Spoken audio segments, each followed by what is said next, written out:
김정은이 대한민국 국정원에서 조사받는 그날까지 이제 만나러 갑니다. 반갑습니다. 자, 오늘 이제 만나러 갑니다의 특별한 분을 모셨습니다. 사람의 속내를 알아내는 인간 내시경. 이분 모셨습니다. 대한민국 1호 프로파일러 배상훈 교수님 모셨습니다. 제 소개 어땠습니까? 아이고 감사합니다. 가문하게. 내시경. 인간 내시경. 내시경은 좀. 내시경이 위로 들어가지만 아래로 들어가니까. 아래로 들어가거든요. 저 그 생각했어요. 위로 아래로 내로 들어가. 아래로 들어가. 모르겠다. 이 사람의 속을 모르겠다. 아래. 사실 영화나 이 드라마 보면 어떻게 보면 이 프로파일러 분들이 사무실에서 자그마한 단서 하나 가지고 이걸로 막 범인을 잡아내고 약간 이런 것들이 있잖아요. 사실 그래서 궁금한 게 우리가 알만한 사람 중에 혹시 조사한 사람이나 이런 사람이 있나요? 뭐 이영학 사건 같은 형태죠. 어금니 아빠. 일명 어금니 아빠 이영학에 대해서 결국 무기징역이 선고됐습니다.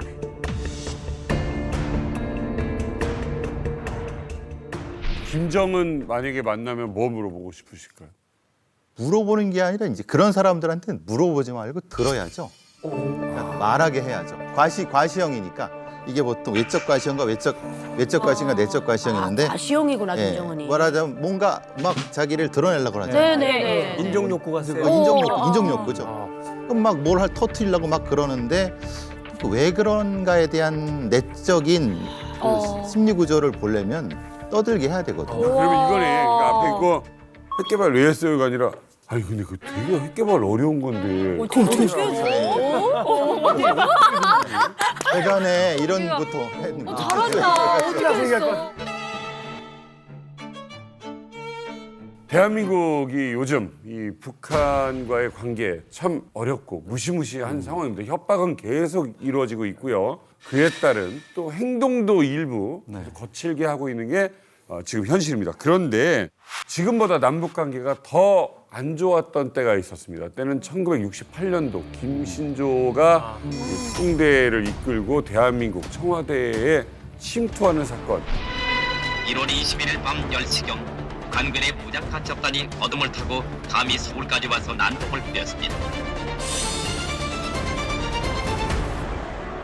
그때 이제 김신조 일당이 이제 성공했으면 바로 이제 전쟁이 시작될 수도 있다라고 이제 이야기하시는 분도 계셨는데, 한데 이후에도 엄청나게 큰 사건들이 많았습니다. 이만감에서 다뤘었죠. 1977년에 백건호 씨 부부 이제 북한 납치 미수 사건이 있었고요.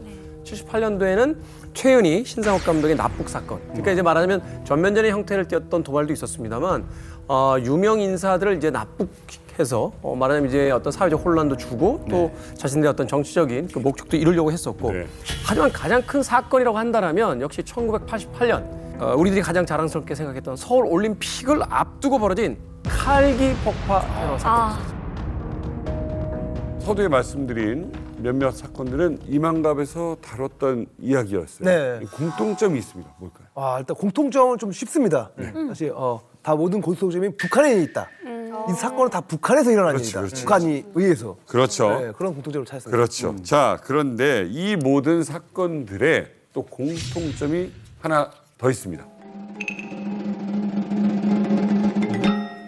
바로 이 책.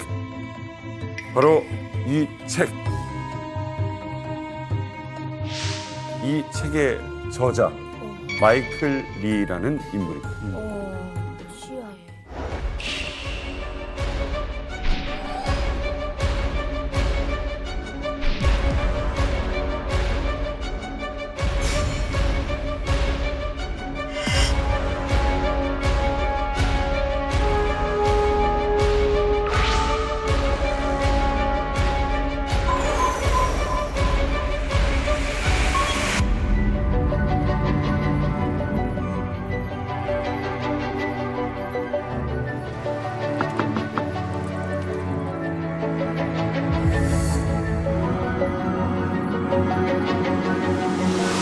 근데 시기적으로도 이제 1968년 김신조 일당 사건부터 88년 올림픽 이제 그 칼기 폭파 사건까지 무려 20년에 걸쳐 있는데 이 20년에 걸친 대한민국의 가장 중요한 사건들에 공통된 한 명의 인물이 있다? 저도 이제 한국 현대사에 대해서 조금 이렇게 관심을 가지고 쳐다봤습니다만 이 마이클 리라는 인물에 대해서는 한 번도 들어본 적이 없는 것 같아요. 너무 낯선 이름이거든요.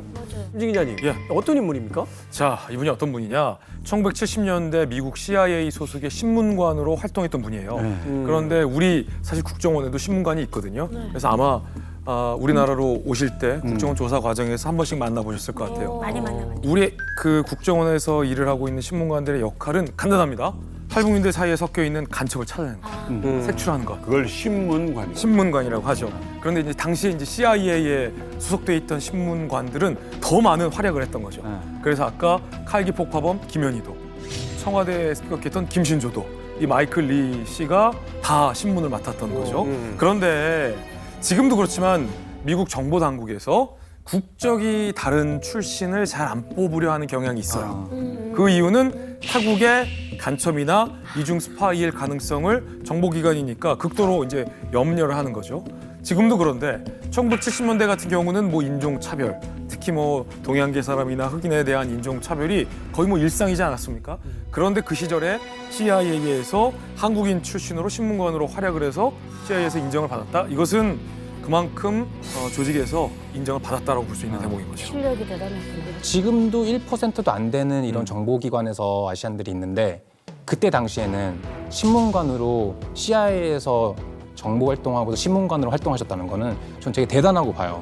근데 CIA 자체 기관 자체가 국제 문제를 이제 해결하고 그다음에 해외 정보 수집하는 게 메인이다 보니까 이제 마이클 리 씨처럼 뭐 이중 언어 하는 거는 되게 좀 돋보이고 그다음에 또 어느 해외에 가서 다 이렇게 적응을 잘 할 수 있는 그런 캐릭터가 CIA에서는 아마 되게 강력한 이런 포인트가 아닐까 이렇게 생각해요. 자, 일단은 한국인 출신으로서 CIA 신문관으로 어떻게 그렇게 맹활약을 할 수 있었느냐, 이걸 우리가 좀 쫓아가야 될 것 같아요.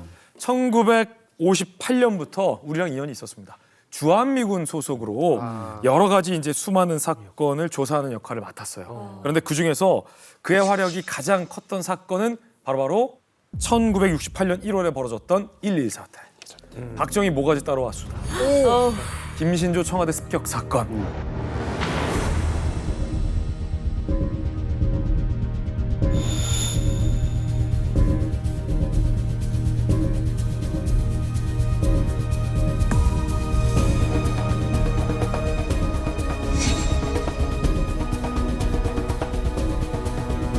강변해가 동네와는 달리 무장 간첩을 침투시켜 남한의 사회 질서를 교란하고 민심을 동요시키는 데 혈안이 돼 있다고 말한 김신조는 자기와 같은 살인 무장 간첩 2,400명이 현재 훈련 중이라고 말했습니다.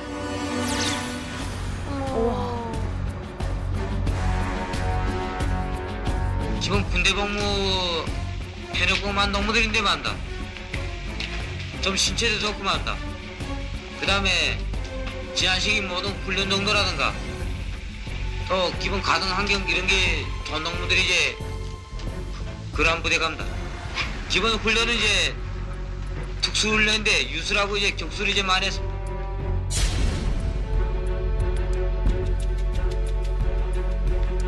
이 31명 임무는 저 박정희 로하이 때릴 임무, 저 박정희 로하이 때릴 임무.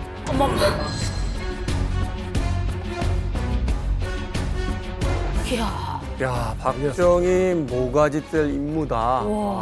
조사를 받을 때는 그런 이야기를 할 수 있습니다. 그런데 이게 이제 기자회견이란 말이에요. 그러게요. 그래도 언지를 주거나 가이드라인을 줬을 텐데 이걸 그냥 진짜 북한식 사실 이제 네, 방송에 이걸 그냥 내보낼 수 있는 겁니까? 미리 다 이제 어떤 얘기를 할지 여러 번 연습을 하고 이제 또 가능한 한 북한 체제의 모순점, 또 우리 국민들이 좀 북한의 어떤 그런 비판적인 생각을 가질 수 있는 이런 내용들로 잘 구성을 해서 나오는데 이때면 사실 더 그렇게 정교하게 만들었어야 되거든요. 근데 왜 이랬겠느냐? 사실은 김진조 사건 같은 경우는 워낙 충격적인 데다가 서울 한복판, 그것도 청와대까지 바로 진격한 이런 상황이기 때문에 김신조의 입을 빨리 열어서 이게 북한 소행이라는 것들 여러 가지를 알려야 국민들 사이에서 혹시 또 뭐 야 이거 뭐 이상한데 좀 어떻게 청와대까지 왔겠어 뭐 이런 의혹들, 루머 이런 것들을 좀 차단할 수 있는 이런 효과 때문에 빨리 좀 가급적 하자 이렇게 해서 그냥 데리고 나와서 앉혀놓은 것 같아요. 김신조 선생님이 이만갑에 한번 나오신 적이 있지 않습니까? 그때 증언을 해주셨는데요. 그때 뭐라고 하셨냐면은 그 얘기가 그 술에 취해서 한 얘기라고. 그 기자회견 하는데 이제 긴장되고 막 이러다 보니까 그 안정감을 되찾으라고 맥주를 좀 줬나 봐요. 그래서 맥주를 딱 보니까 취기가 돌아가지고 얼떨알딸딸한 상태에서 그냥 내뱉어 버린 얘기라고 하더라고요.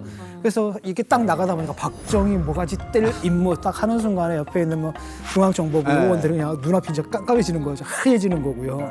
일종의 미친놈 전략이죠. 미친놈 전략. 와 대박. 치고 나가는 거죠. 그러니까 아마 김신조 목사님도 많이 풀리셨고, 근데 이제 세 보여야지 사실은 한 번도 못 한다는 게 있거든요. 그래서 보통 이제 이런 그 뭐라 하나 심각한 범죄를 저지르면 뭔가 가득 차 있는 사람들은 이제 빵 터트려 갖고 내가 이래. 난 건드리면 안 돼라고 했는데 이걸 또 국민들 앞에 했으니까 사실은 그 다음에 신문하는 사람들은 굉장히 겁을 먹을 수밖에 없거든요. 사실은 두 가지가 다 합쳐져서 일종의 과시작용일 수도 있고 저희 표현으로는 이제 매드맨 전략이죠. 쉽게 말하면. 저 당시엔요, 그 택시 타고서는 이렇게 저 대통령 욕하면요, 그 기사님들이 바로 그냥 경찰서에다 차 대던 시절이에요. 와. 그런데 인터뷰에서 저런 이야기를 했다라고 하면 옆에 있는 이제 중정 요원들 입장에서는 지금 사색이 될 수밖에 없는. 김정은 못 데려왔다고 그거 그대로 나간 거나 똑같지. 자, 자문초소에서 교전이 있었고 다 도망가다가 사살됐고 김신조 씨만 체포됐어요. 종민 씨, 김신조 씨는 어디로 끌려갔을까요? 김신조면은 일단 우리나라에 그러니까 국정원이나 뭐 이런데 안기부 예전 안기부나 뭐 그 못 나오는 데 있잖아요 거기. 못 나온대. 들어가면 못 나오는데. 지하실. 들어가면 못 나오는데 어디 경찰에 하나 있었고 남산 하나 있었어요. 남산 어디? 남산. 군에도 있었고 어디? 남산. 남산. 남영동이냐 남산이냐고 그랬었지만 남산이었겠죠. 땡. 네? 의외의 장소로 김신조가 끌려가요. 바로 서울 대방동에 위치했던 주한미군 502 군사정보단 수용소로 김신조가 끌려갑니다. 그리고 그곳에서 김신조를 신문하려고 기다리고 있었던 사람이 바로 주한미군 소속의 마이클 리였던 거죠. 아니 근데 왜 이게 궁금한 게 김신조 조사를 좀 우리나라에서 하는 게 아니라 왜 미국에서 담당을 하는 거예요? 그때 당시에는 한국과 미국이 이런 한미 양해각서 I-65라는 걸 체결했어요.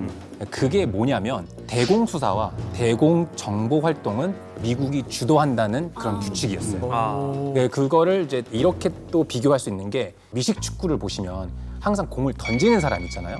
그 사람이 주장이에요. 캡틴이고 그 사람을 보호하는 덩치 크신 분들이 일렬로 쫙 서 있어가지고 그 사람을 보호하잖아요. 네. 그러니까 어떻게 보면 공을 던지고 작전을 만드는 사람이 쿼터백인데 그게 이제 미군 역할이었고 그 작전을 보호하고 쿼터백을 주장을 보호하는 역할이 이제 한국이었죠. 근데 어떻게 보면 그때 당시에는 정보 기술과 이런 게 미국이 훨씬 더 앞서고 뛰어났기 때문에 효율적인 이런 결과를 위하여 그렇게 규칙을 쌓았는데 지금은 스토리가 아예 달라졌죠. 지금이야 그런 협조는 아니고 지금이야 한국과 미국은 베스트 플레이어를 만들어서 팀을 해서 둘이서 이제 콜라보하는 거, 둘이서 협력을 해가지고 같이 이동하는 그런 관계가 있는 거죠. 자, 마이클 리 과연 어떤 사람인지 궁금하지 않습니까? 네. 최근 근황도 궁금하지 않습니까? 네. 이만갑에서 최초로 공개하겠습니다.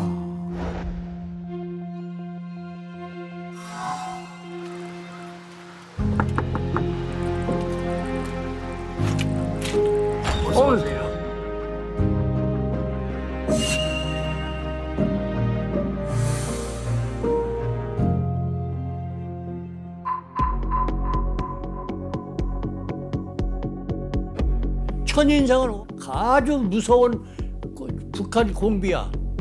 뭐 도저히 인간다는 냄새가 안 나요. 철두철미한 북한 김일성의 사람이야. 그런 이상이라. 한국 정부에 협조를 생각이 전혀 없어요. 그래서 자기는 뭐라고 한 줄 알아요? 나는 위대한 신을 김일성 동지의 작전을 실패로 끝난 죄 때문에 살아야 할 이유가 없어요. 난 죽어야 된다고 자살하려고 수용소 벽에다가 머리를 부딪히고 혈관을 이빨로 막 물어뜯고 줄로 밥도 안 먹고 자살하려고. 어머머머머. 이거 있었어요? 나는 위대한 신의 죄인이라고 죽는다고 나를 치는 거예요.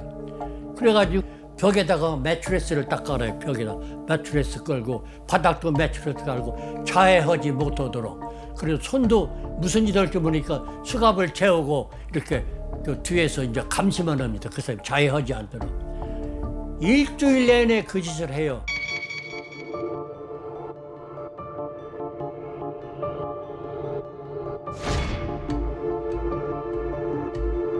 그 수용소 안에 한국 식당을 우리가 뒀어요.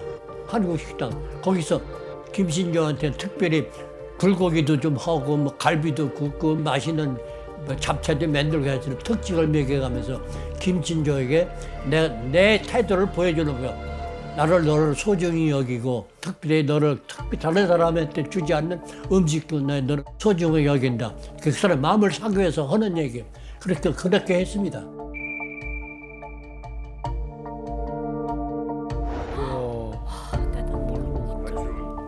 근데 저는 김신조 이야기는 많이 들어봤거든요. 뭐 이미 저 태어나기 전에 있었던 일이긴 하지만 그래도 저렇게 막 죽으려고 이거 덕맥까지 물어 뜯을 정도로 그러니까 뭐 북한의 세뇌가 그렇게 돼 있긴 해요. 원래 전투원들이 들어갔을 때 작전 실패하면 혓바닥이라도 깨물어서 죽게 하여서 자갈부터 물린다 막 이런 얘기도 듣긴 들었거든요. 그 칼 폭파면 김연희도 데려올 때 입에다 그 자해하지 못하도록 마스크 씌워서 데려와요. 아니 근데 저 정도로 이걸 물어 뜯을 생각했다는 게 야 세뇌가 무섭긴 무섭네요. 사실 이제 이 김신조 이야기를 하다 보니까 이제 배상원 교수님께 좀 여쭤보고 싶은 것이 강력범을 상대할 때도 이렇게 자해라든지 어떤 굉장히 거칠게 행동하는 사람들이 분명히 있지 않습니까? 이제 강도 강간범들이 특히 그렇죠. 특히 살인범들 중에서도 폭력적 살인범들은 한 3박 4일 버팁니다. 그러니까 이제 김신조 같은 경우야 특수를 맞은 사람이 일주일 버텼는데 이제 그 난동을 그릴 때는 우리가 보통 뭔가 이렇게 말린다고 생각하는데 말리지 않습니다. 다만 이제 약간 그 완충을 시키죠. 왜냐하면 처음에는 이제 매트리스이지만 약간씩 풀어줍니다. 그리고 여기서 같이 굶습니다. 같이 굽는다.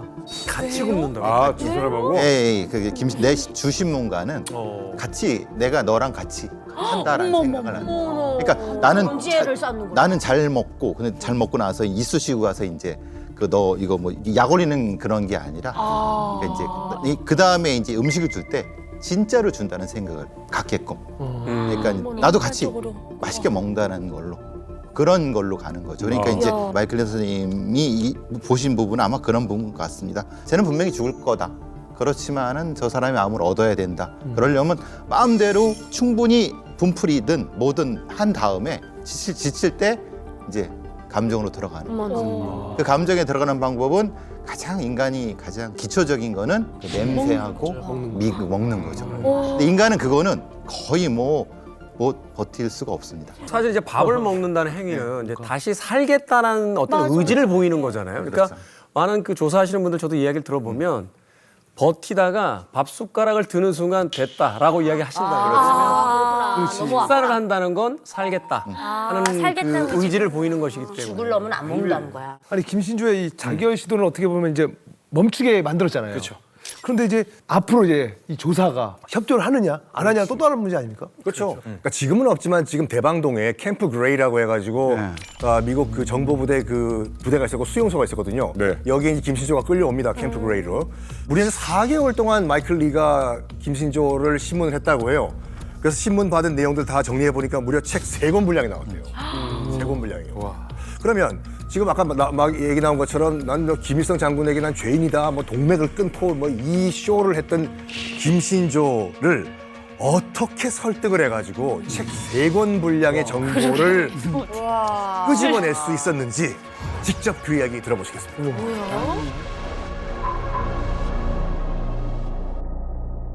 네가 북한에 배우고 네가 아는 진실을 나한테 다 얘기하라.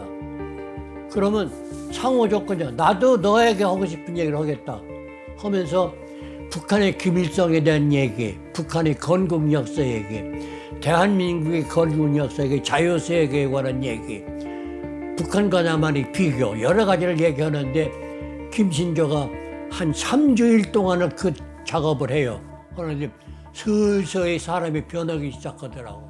자기가 한 3주 지나니까 깨달아서 내가 지금까지 속고 살았구나. 이걸 깨닫게 된 거예요. 그때부터 협조를 해요. 두꺼운 책의 한 3권 정도 분량의 방대한 정보를 김신조한테 얻어냅니다. 이야, 대단하시다. 신문하는데 하루 종일 8시간 신문하고요. 오전에 14시간, 오후에 4시간 하는데 야, 내 이름이 뭐야, 임무가 뭐야, 소속은 어디야, 막 이런 얘기하면 계속 해요. 사람 미쳐요. 신문관도 지치고 피신문 그거 다 못해요. 수시로 다 집어치우고 잡담합니다. 옛날 얘기도 하고 뭐 연애하던 얘기도 하고 상관에 대한 불평 얘기도 하고 나라 얘기도 하고 뭐 신문으로는 전혀 관계없는 잡담하는 시간을 자연스럽게 유도해서 해요. 부모님 얘기도 하고. 그때 나는 딴 사람이 하지 않는 특별한 일을 했다면은 기독교에 관한 얘기를 많이 했습니다. 그 얘기할 때는 전혀 생소한 얘기지. 김신조에게는 북한에서는 뭐 꿈에도 그런 얘기를 들어본 역사가 없다고. 김신조가 거기다 관심을 두더라고. 많이 관심을 두고 귀 기울여 들었어. 그래서 출소할 때는 자기 입으로 자진해서 나한테 약속을 했어. 내가 나가서 살을지 죽을지는 모르지만은 내가 출소해서 살게 되면은 반드시 교회에 나가겠습니다. 이런 약속을 하고 나갔어요. 이분이셨구나. 아니 목사님 좀 하셨어. 우리가 왜 목사가 된지 몰랐는데. 그러니까요. 라포를 형성한다 그러잖아요. 그렇죠. 신문할 라포. 때 인간관계부터 맺고 그런 술 나오거든요. 그래서 아까도 뭐 딱딱하게 뭐 소속이 어디야, 계급이 어디야 이런 게 아니라 지나가는 일상적인 얘기하면서 일단 관계를 맺으면 그때부터 이제 자연스럽게 나오는 거죠. 그러니까 일반적이지 않습니까? 그거는. 보통 이제 이걸 공개를 해야 되는 건지 모르겠는데 저희는 사사법칙이라고 하는데 마이클 선생님이 말씀하셨으니까 살아났는데 인간이 거짓말을 쭉 하는데 3시간 정도는 거짓말을 할 수 있어요. 그러니까 이제 어떤 훈련받은 사람은 더 했을 텐데 3시간에 3시간 반 정도를 지어내갖고 이야, 진짜요? 4시간 좀 안 들어가면 자기도 지치거나 헷갈려요. 근데 만들어낸 이야기니까. 예. 근데 그럼 그때쯤에 뭘 하냐면 아까 말하는 잡담이라고 하는 건 이제 사실은 우리말은 트래시 토크라고 하죠. 보통 쓰레기 얘기를 하는 거예요. 이게 이제 그런 거 말고 야 내가 첫사랑이 그랬는데 넌 첫사랑이 어때? 이런 식으로 하는 거. 그러니까 너 거짓말 다 해. 인정. 4시간. 네. 그다음에 1시간은 잡담이지만 사실은 거기에 진실이죠. 거기가 진실이구나. 헌터리는 와이프한테 몇 시간 정도까지? 제가 훈련을 많이 받긴 했는데 이 훈련이 집안에서는 안 먹히더라고요. 바로 걸리죠. 실제로 김신조가 이제 사건 이후에 목사 안수를 받아서 이제 목사로 활동을 하셨잖아요. 사실은 우리는 그 과정을 몰랐기 때문에 어떤 과정을 거쳐야 저렇게 냉혹했던 무장 공비가 그 신앙을 갖는 목회자가 됐을까? 근데 지금 마이클 리의 신문이었을 수도 있다라는 지금 힌트를 우리가 얻게 된 거잖아요. 그러네요. 이것만으로도 굉장히 놀라운 사실이 아닌가라는 또 생각이 들어요. 그런데 김신조가 어떤 이 일 하나를 겪으면서 이 사람한테 마이클 리한테는 거짓말하면 안 되겠구나라는 생각을 갖게 됐다고 합니다. 뭐지?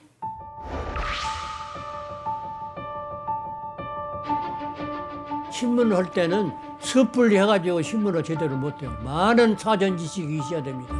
김신조의 31인 특공대가 훈련을 하는데 황해북도 사리원 도인민위의 청사에 있는 직원들에게 사전 통보 없이 기습을 합니다.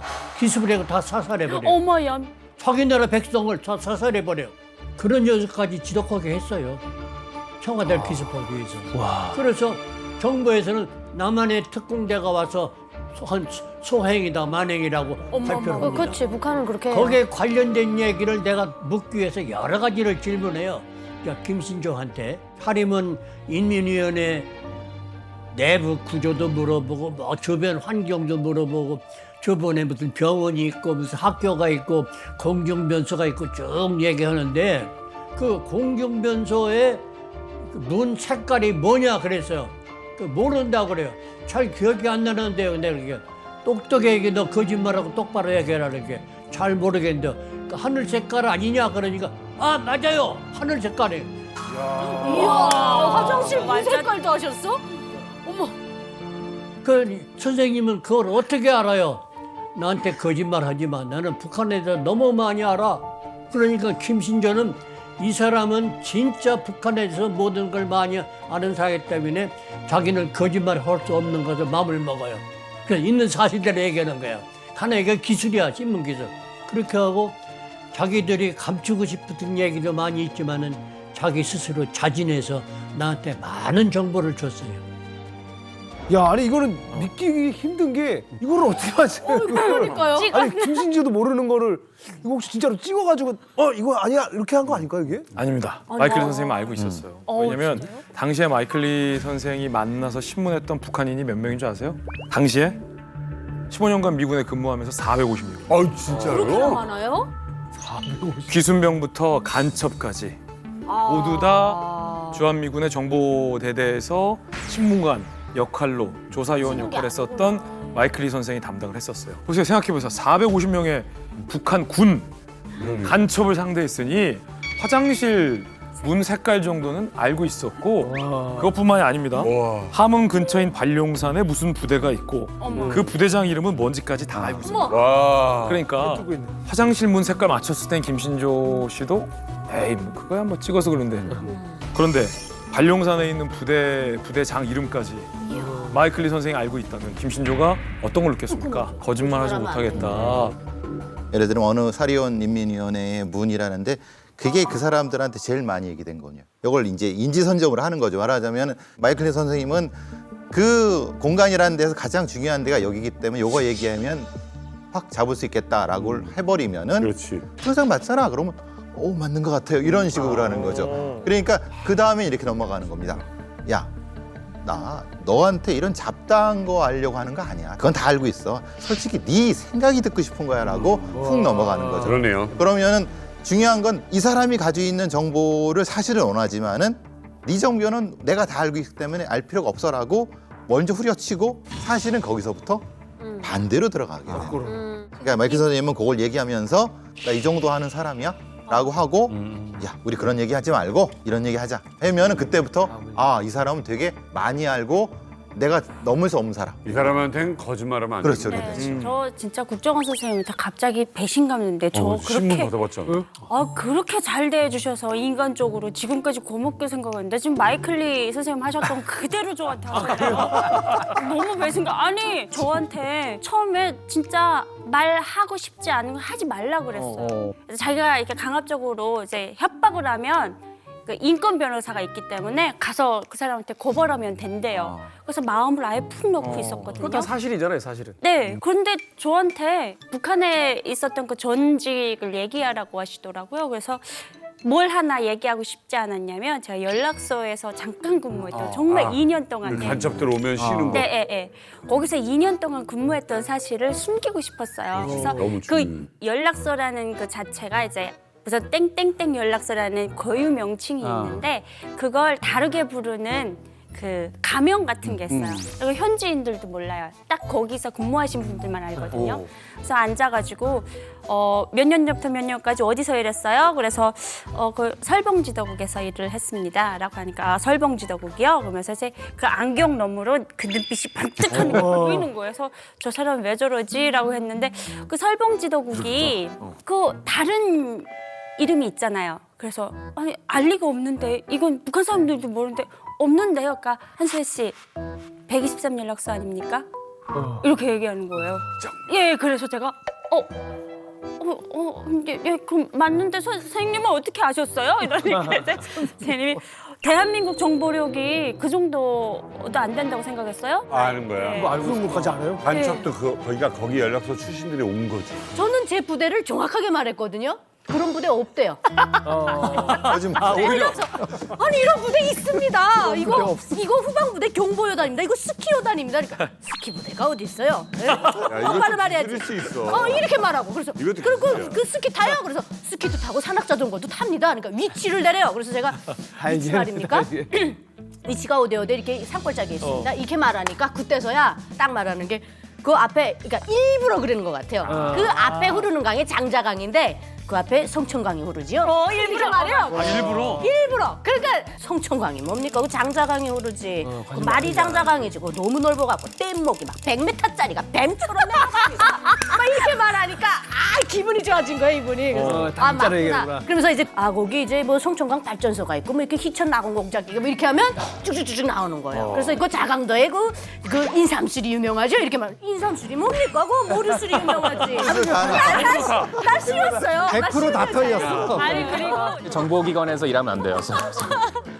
왜 슬슬 다 다 물어요. 왜냐면 이제 앞서 얘기했지만 이제 인종 욕구가 있잖아요. 맞네. 그게 어떻게 보면 생물학적인 본능 같은 거죠. 여기서 이제 생존하기 위해선 내가 가치가 있는 사람이라는 걸 증명해야지만 여기서 이제 살아남을 수 있는 확률이 올라가니까 이제 그런 것들을 이야기하는데 근데 어찌됐건 그 마이클 리 씨는 드디어 이제 김신조 씨의 마음을 얻어냅니다. 그 김신조 씨의 마음을 얻게 된 계기가 말하자면 이런 이제 그 프로파일링 기술이 있었기 때문일 텐데 그런데 이 김신조 씨가 했던 많은 이야기들이 실제로 도움이 돼서 마이클 리 씨가 탄원서를 제출해 준대요. 조사에 적극적으로 임했고 그가 가져온 정보가 우리에게 굉장히 큰 도움이 됩니다. 라고 해서 김신조 씨가 사형을 면하는데 결정적인 역할이 나왔었어요? 된다라고 합니다.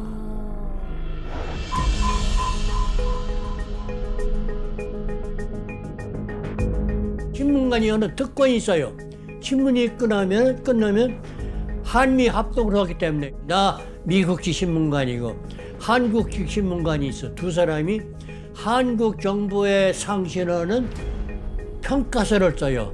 이 사람 신문할 때 무슨 일이 있었다, 협조했다 안 했다, 어느 건 좋았고 뭐 나빴다 여러 가지 아는 걸 씁니다. 그리고 두 번째는 탄원서를 씁니다. 이 사람을 어떻게 처리해 줄 것을 우리가 요망합니다. 그런데 김신조를 살려야 한다는 의견이 나만 있는 게 아니라 한국 측 신문관도 동의를 했어요. 둘이 합의해가지고 한국 정부에 탄원서를 썼습니다.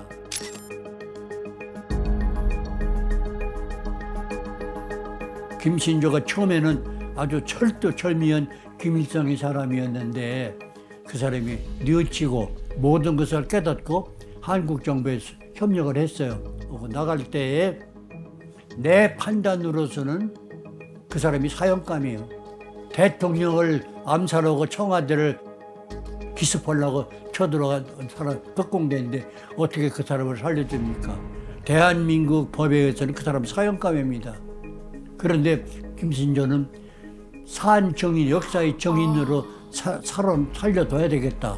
그리고 이 사람이 우리에게 협조한 그런 공로도 인정을 하고 이 사람이 앞으로 대북 그 정책이나 전략에 대해서 유용한 인재로 사용할 수 있지 않겠느냐 이런 탄원을 써가지고 한국 정부가 김신조를 살렸습니다. 야, 정부도 대단하다. 놀라기에는 이릅니다. 마이클 리의 활약은 이제부터 또 시작입니다. 대한민국이 숨기고 싶었던 사건이 있었습니다. 그런데 마이클 리가 팔을 뒤엎고 진실을 파헤칩니다. 바로 낯선 이름입니다. 박순국 북한 공군 조종사 귀순 조작 사건입니다. 저도 모르는 사건이거든요.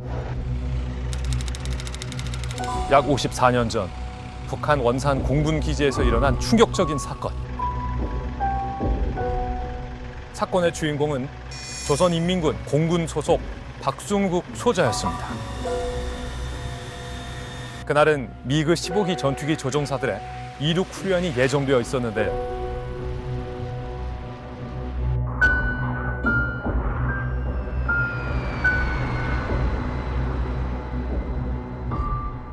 여느 때처럼 대열을 맞춰 비행하는 미그 15기. 훈련은 특별할 것 없이 진행되고 있었습니다. 그런데 갑작스레 기술을 반대로 돌려 무리를 이탈하는 전투기 한 대. 쟤왜 저래? 떨어진다.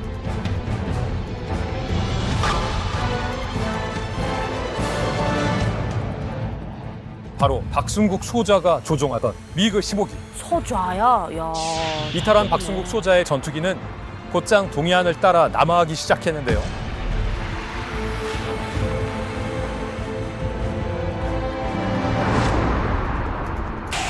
뒤늦게 눈치챈 동료들의 맹렬한 추격이 이어지고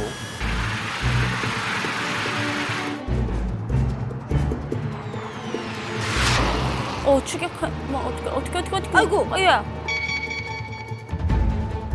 1급 조종사였대. 이야, 서자잖아. 하지만 노련한 조종 기술로 추격을 따돌리고 휴전선을 넘는 데 성공한 박순국 소자.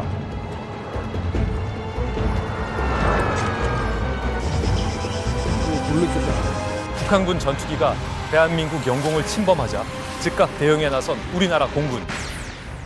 박순국 소자의 미그 15기를 양옆으로 포위했는데요.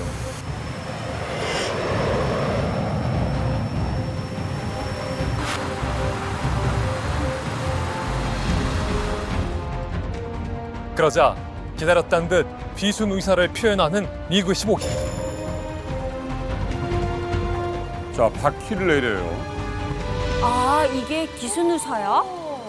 바퀴 내리면 날개를 좌우로 흔들고. 흔들면 좌우로 흔들면 이제 이렇게 기수. 흔들면. 아.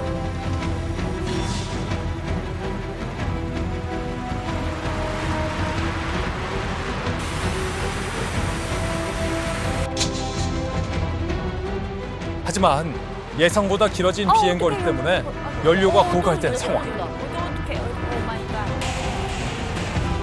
그렇게 비상 착륙은 시도 모래사장에 불시착하게 됩니다. 모래사장. 우와. 모래사장. 우와.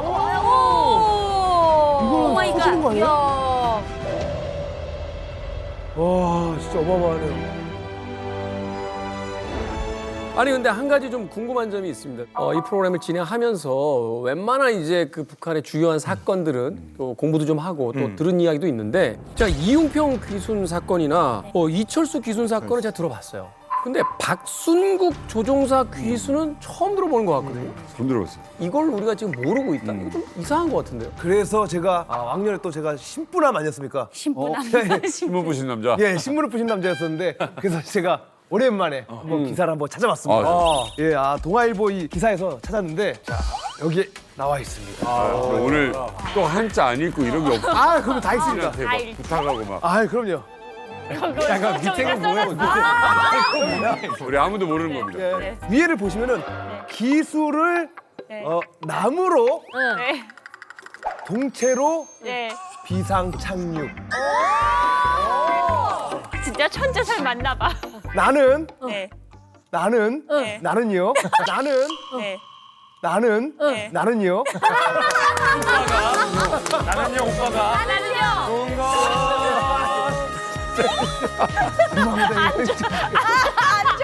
나는 뭐예요? 기순자. 기순자. 나는 기순자야. 그렇게 써 있고 여기 옆에 보시면 네. 박성구 소자의 귀순 상보.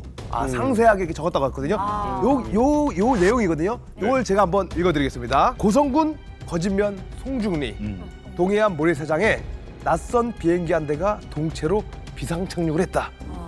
자유가 그리워 귀순한 박성구 소자가 몰고 온 미그 15기였다. 박 소자는 불시착 후 아군을 만나자 나는 귀순해온 사람입니다. 라고 말하며 흥분을 감추지 못하며 크게 숨을 몰아쉬었다. 라고 이렇게 써있거든요. 정말 목숨을 걸고 이렇게 좀 오신 대한민국에 오신 대단한 분이신 것 같습니다. 예. 근데 이렇게 조용했다. 김종민 씨가 아주 신문을 잘 읽으셨어요. 한자도 완벽하게 감사합니다. 읽었고 주된 내용을 잘 했는데 한 가지 이상한 거. 뭔가 좀 이상한 거 느끼지 않으세요? 박성구라고 당시는 언어가 나갔어요. 잘못한 줄 알았어. 예, 원래는 이 박순국인데 당시만 하더라도 워낙 사건 초라 박성구로 알려졌고 특이점은 이 보도에서 알 수 있듯이 이제 민간인에 의해서 발견이 되고 신고가 됐어요. 그래서 지금 목격자 나무하다가 이 처녀가 발견을 하고 신고가 된 그런 상황인 거죠. 그래서 당시 사실은 대단한 사건이죠. 이웅평 소좌의 귀순보다 이전에 훨씬 보면은 오래죠. 그러니까 전투기도 더 오래된 전투기 미그 15기예요. 이웅평 소령이 몰고 온 건 미그 19기. 당시 북한의 최신의 전투기가 미그 19기. 이건 미그 15기. 6.25 전쟁 때도 사실은 쓰였던 그런 전투기를 몰고 내려온 건데 보시면 불시착을 했잖아요. 그러니까 얼마나 당시에 큰 사건입니까? 모래사장에 불시착을 한 북한군 미상의 조종사가 민간 여성에게 발견돼서 나는 무기도 없습니다 라고 백기투항하고 신고된 사건. 그 사건이 바로 박순국의 귀순 사건입니다. 저 기사에도 있지만 그 고성이 북한하고 굉장히 가까운 그렇죠. 원래 북한에 고성이 있대. 네, 고성이 그래서 있죠. 사실 거기 우리 군부대 초소도 있습니다. 근데 초소에서 딱 봤는데 그냥 백주 대낮에 전투기 한 대가 좀 불시착한 거 아니겠습니까? 북에서 넘어가라 꿈에도 생각을 못했겠죠. 그래서 이 군인들도 이거는 우리 부대에 우리 공군의 비행기가 불시착한 것이다 이렇게 생각을 하고 접근을 했는데 웬걸 거기서 그냥 북한군이 나온 거예요. 아니 근데 우리 주민들 진짜 놀랬겠어요. 그러니까 고성에 있는 바닷가 그냥 모래사장에 비행기가 그냥 내려와 버린 거예요. 그럼요. 이거 영화에서나 보던 일인데. 그리고 이때 얼마나 이 불시착했던 상황이 긴박했냐면 오른쪽 앞바퀴는 기체에서 3m 밖으로 튕겨나갔고 오른쪽 날개도 파손되고 날개 밑에 텅 빈 연료 탱크 2개도 쭈그러져서 기체에서 떨어져 나갔다. 그러니까 폭파되지 않은 게 천만다행인 상황이에요. 이름이 없으니까. 당시에 이제 아마 지상에서 경계 근무 서던 군인들은 모를 수 있죠. 육군이니까. 네. 그런데 나중에 이제 알고 봤더니 우리 군이 아예 모르고 있었던 건 아니고 당시 우리 공군이 미국이가 남하한다는 걸 사전에 알고 있었고요. 즉각 출동해서 맞대응을 했고 귀순 의사를 확인하자마자 원래는 동해안에 있는 공군 기지로 안전하게 착륙을 유도하려 했죠. 이 귀순 유도 작전에 들어간 건데 박순국이 몰고 있던 전투기가 연료가 부족해서 고성 백사장에 불시착을 하게 된 것이죠. 자, 그리고 또 하나 공군의 이제 레이더 추적 과정에서 밝혀진 내용인데 박순국이 타고 있던 미국이가 북한의 원산 기지를 이륙해서 훈련 도중에 동해안을 따라서 남하했다라는 사실도 우리 국방부가 파악하고 있었다라는 것도 나중에 알게 됐습니다. 간이 너무 큰 거 아닙니까? 혼자서 이렇게 온 게 아니라 네. 다른 같이 가다가. 사람들하고 있다가 이렇게 와? 이게 쉬워요?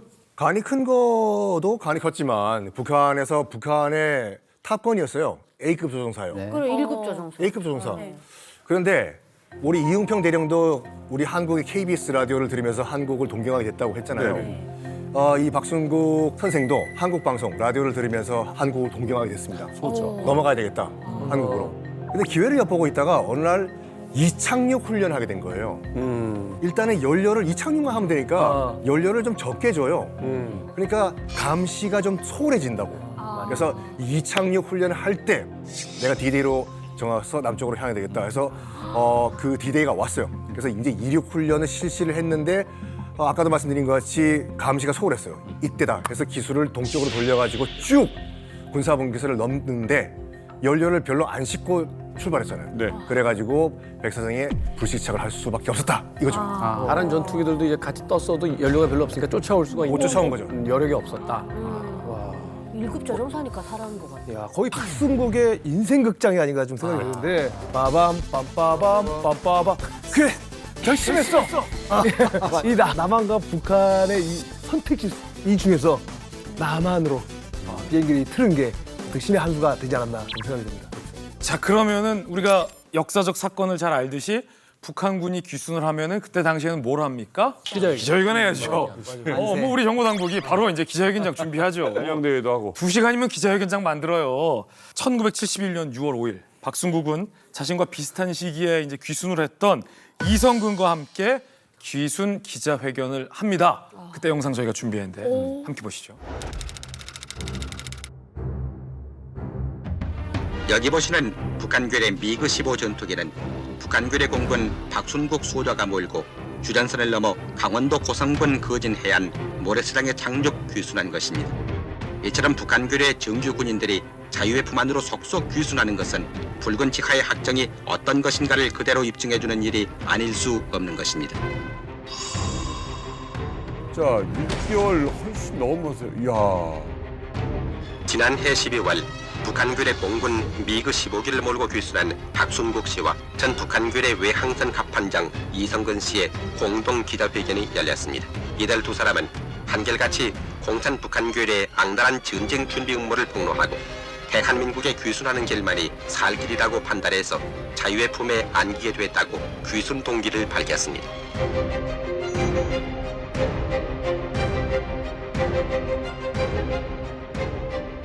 자, 그런데 남희석 씨가 지적했듯이 이 귀순하고 나서 6개월 뒤, 그러니까 반년 뒤에 박순국의 기자회견이 열린 상황이에요. 박순국은 자기가 왜 귀순하게 됐는지 귀순 동기를 밝혔고요. 그리고 북한군의 만행 등을 낱낱이 폭로했습니다. 그리고 북한 괴뢰를 무찌르는 선봉에 서겠다. 라고도 온 국민 앞에서 다짐을 했어요. 다시 말해서 그때 당시에 흔히들 귀순하던 귀순 용사들의 기자회견에 나오는 레파토리가 박순국한테도 나왔다는 거죠. 일단은 여기까지. 뭔가 좀 풀리지 않는 뭔가 찜찜함이 있어요. 계속. 찜하죠. 그러니까 아까 착륙하자마자 언론에도 저렇게 대서특필이 되고 뭐 언론들이 이렇게 했는데 일주일 동안 막 난리가 났었어요. 근데 이 반짝 관심이 있고 곧 기자회견을 하겠다 당연히 그렇지. 했는데 6개월 동안 감감무소식. 도대체 어디서 뭘 하고 있는지 안 됐어요. 그러니까 보통 한 조종사들이 귀순하면 평균 한 빠르면 3일에서 한 3주, 20일 정도 내에 기자회견을 했는데 그렇죠. 6개월이 돼도 이게 안 되니까 처음에는 뭐 기자들도 관심 갖고 이러다가 점점 이제 관심이 세간에서 멀어졌고 그랬기 때문에 사실 이 사건이 어떤 항공기를 몰고 온 전투기를 몰고 온 귀순 역사에서 약간 흑역사로 남은 거예요. 아니 사이즈에 비해서 이거 보통 일이 아니잖아요. 보통 일이 아니죠. 아니 이 정도 사건이면 저희들이 어릴 때 배우는 이제 교과서에도 한 줄 정도 그렇죠. 실릴 만한 그렇지. 그런 사건이 아닌가 하는 생각이 듭니다. 그렇지. 이은평 대령 같은 경우는 사실은 온 나라가 떠들썩했잖아요. 뭐 네. 보러급 15억을 이제 받으셨다라는 뭐 이야기도 이만갑을 통해서 좀 우리가 듣기도 했었고. 그렇죠. 그런데 미국이 이제 기종만 다른 것 같아요. 미국 15기라고, 네. 저 19기고 이은평 대령은 아니 뭐 기종 차이 때문에 그렇게 홀대했을 리는 없고 선전이라는 건 사실은 그 때와 타이밍이 가장 중요한 거잖아요. 전 세계가 주목하고 있고 우리나라에서도 굉장히 그 관심이 있었던 그 시기가 아닌 반년이 지난 뒤에 기자회견을 한다? 뭔가 이 이야기가 숨겨져 있는 듯한. 그럼 우리도 이렇게 뭔가 깨림직하고 구린내가 난다라는 생각을 하고 있잖아요. 당시에도 뭔가 구린내가 난다라고 생각했던 의심을 했던 사람이 한 명 더 있습니다. 종민 씨 누굴까요? 의심 한 명이 더 있다고요? 한 명 더. 누군가가 의심을 또 하기 시작했어요. 마이클리. 아니 그러니까 이렇게 하면 마이클리라고 생각은 하지만 도대체 이게 뭔 마이클리가 등장할 왜 갑자기 무슨 뭐- 구석이 있냐는 거지. 그러니까 그럼 마이클리 선생님께서는 당시 박순국 사건에 왜 그러면 의심을 품게 됐는지 직접 들어보시겠습니다. 와 진짜 이분 안 낀 데 없으시네.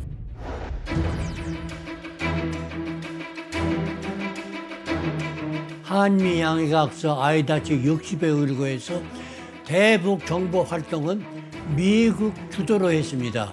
한국 주도로 한 게 아니에요. 귀순병이건 간첩이건 누구를 막론하고 북한에 넘어온 사람은 대방동 502 수용소에 48시간 이내에 후송하도록 돼 있어요. 근데 박순국이는 오랜 세월이 지나도록 안 와. 수용소에 오질 않아. 그러니까 의심해가지고 미국 대사관하고 팔군 사령부하고 502 군사정보원에서 한국 측에다가 항의를 한 겁니다. 왜 박순국 우리 수용소에 안 보내? 그래 한국 측 답변이 국가적인 민감한 이유가 있어서 그럴 수밖에 없다. 양해해달라. 이런 답변만 하고 하는 거예요. 그런데 내가 간접적으로 듣는 누군가를 통해서 듣는 얘기가 무슨 내용이니 박순국이는 귀순자가 아니라더라. 박순국이는 귀순자가 아니라더라. 오 마이 갓. 이 소식을 누구한테 들어요? 그 당시에. 미국 정부도 괜히 밥만 먹고 월급을 타는 사람들 아니에요.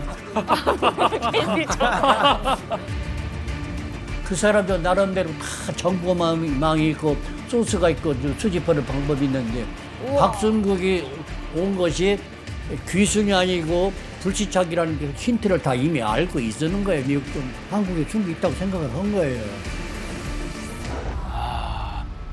그러니까 우리가 그 계속 말하지만 한미 양해 각서라는 게 있어요. 이게 뭐냐면은 일단은 그 당시만 하더라도 이제 전시뿐만 아니라 평시 작전권도 미군이 갖고 있잖아요. 그러다 보니까 뭐 북한 관련 대공 관련 모든 사건은 미국이 직접 조사한다. 그 대방동에 있는 캠프 그레이의 수용소에 데려가가지고 직접 조사한다. 이게 한미 양해 각서 내용이거든요.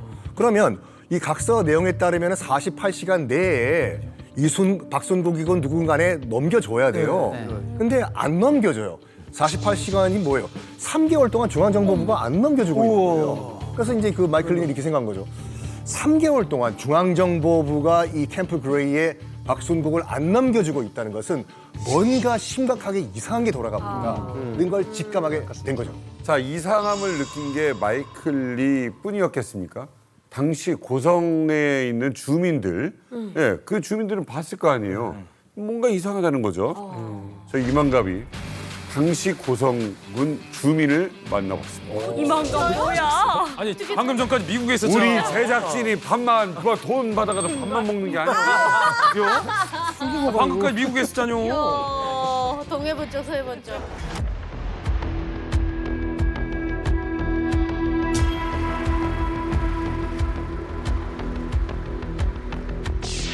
와.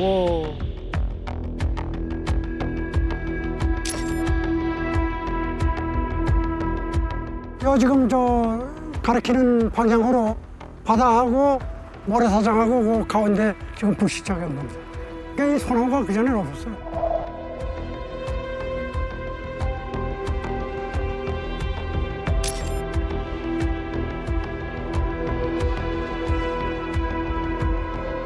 그때 당시에는 제가 저 군청 문화공무실에 근무를 했었습니다. 그때 당시에 그 수상과장님이 계셨는데 그 양반이 비행기 떨어졌다 그래가지고 이짝 송중리 바닷가에 떨어졌다 그래서 오토바이를 타고서는 카메라를 메고서는 여기 와서 찍었습니다. 그 사진 찍으신 분이구나. 대단하다. 그러니까 비행기는 그 아군 비행기인지 뭐 적군 비행기인지 처음 봤으니까 우리도. 그리고 우리나라 비행기가 아니야. 딱 보니까.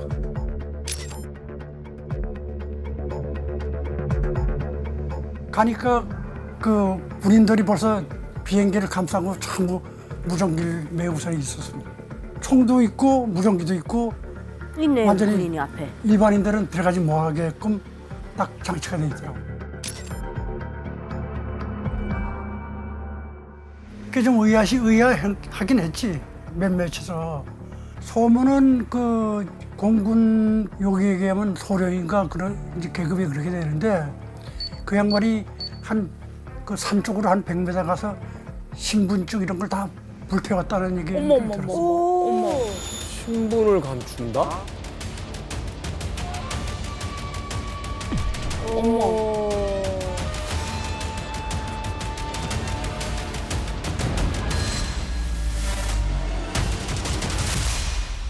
어머, 아니 진짜 의심스럽네. 아니 왜 기순한다면 신분증 같은 거, 군인증 같은 거 가지고 오면 가지고 있어야지. 엄청 그치, 그 이제 자기 정보력으로 인해서 돈을 받거든요. 불태웠다. 예. 그리고 아니 비행기까지 몰고 오신 분이 신분증 태워서 무슨 필요가 있겠냐고. 진짜 의심스러워. 사실은 그 공간에 있으면 안 되는 사람이 자기 신분증을 없애는 거잖아요. 네. 그러니까 지금 귀순이라는 이야기가 앞뒤가 안 맞는 거죠. 미궁 속으로 사건이 빠져들고 있다는 느낌인데 사실은 원래 한미 양해 각서에 따르게 되면 바로 미군 부대로 데려가야 되는 거 아니겠습니까? 그런데 우리 정보부에서 3개월 동안 가둬놓고 있는 거예요. 그다음 미군한테 넘기지 않고 그다음에 접촉은 100% 차단하고 그러니까 당연히 미국에서 가만히 안 있겠죠. 막 항의를 했겠죠. 4.18 미루지 말고 뭐 하는 거냐 지금 라고 했더니 이쪽에서 뭐라고 얘기를 했냐면은 그렇다고 또 보낸 것도 아니라 와라 신문관이 조건을 걸어요. 딱 하루 한 번, 딱 한 번만 신문할 수 있게 해주겠다라고 한 거예요. 단 한 번의 기회. 심증은 좀 뭔가 이상해요. 넘기지도 않고 한 번만 기회를 주고 답으러 오라? 뭔가 이상해. 하지만 물증도 없고 단서도 막막하지 않은 상황. 그런데 미국 쪽에서, 본국 쪽에서 들리는 얘기는 저 귀순 아닐 수도 있어. 라는 얘기는 나와. 하지만 본국도 명확한 증거는 없는 상황. 그러면 마이클 리가 해야 되는 건 그 단 한 번의 짧은 기회 동안 이게 진짜 귀순인지 아닌지 명확한 자백을 받아내거나 명확한 증거를 잡아내야 하는 역할. 단 한 번의 기회. 쉽지가 않은 거죠. 그래서 마이클 리 선생님이 곰곰이 고민을 합니다. 고민 끝에 비장의 무기를 준비합니다. 자, 종희 씨. 예. 뭘까요? 비장의 무기요? 비장의 무기. 일단 자백 같은 걸 받아야 되니까 술 같은 거 가져와서 이제 먹인다고 먹이. 술술 얘기하게. 술술 얘기하게.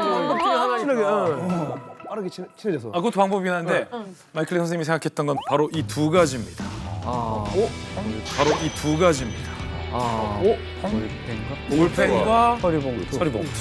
아니 볼펜이 이게 비장의 무기가 한 게 좀 뭐한데 혹시 여기 뭐 녹음기나 이런 거 뭐 소형 녹음기나 이런 거 들어? 총 나오는 거 아니에요? 맞습니다. 독침. 조심해요.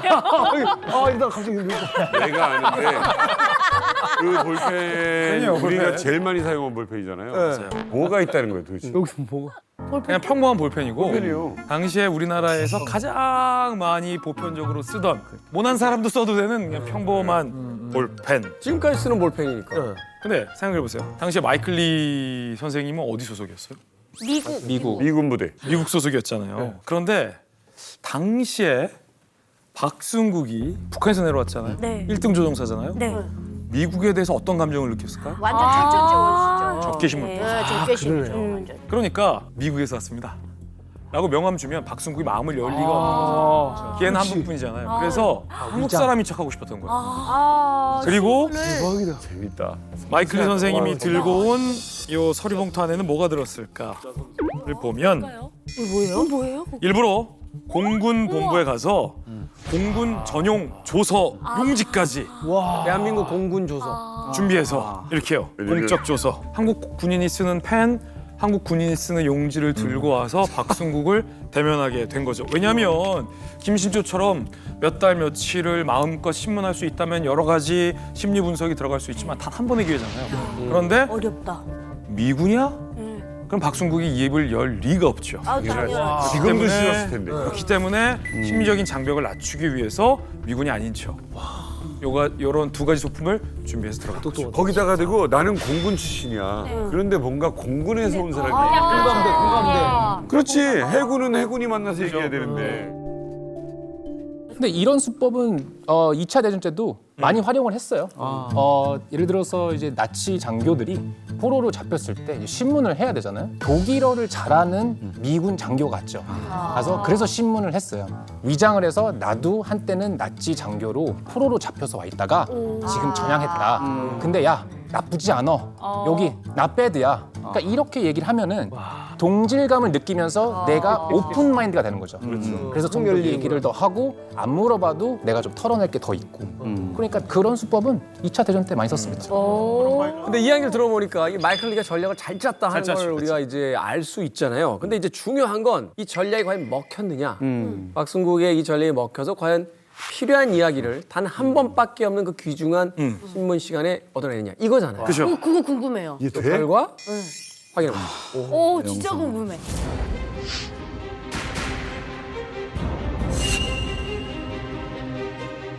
미국에 대한 거부감을 많이 그게 느꼈어요. 말이 아니지. 내가 미국 철저지원시지. 정부의 하나는 신문관이라는 그 사람이 말하면 거부감 느낄 거 아닙니까?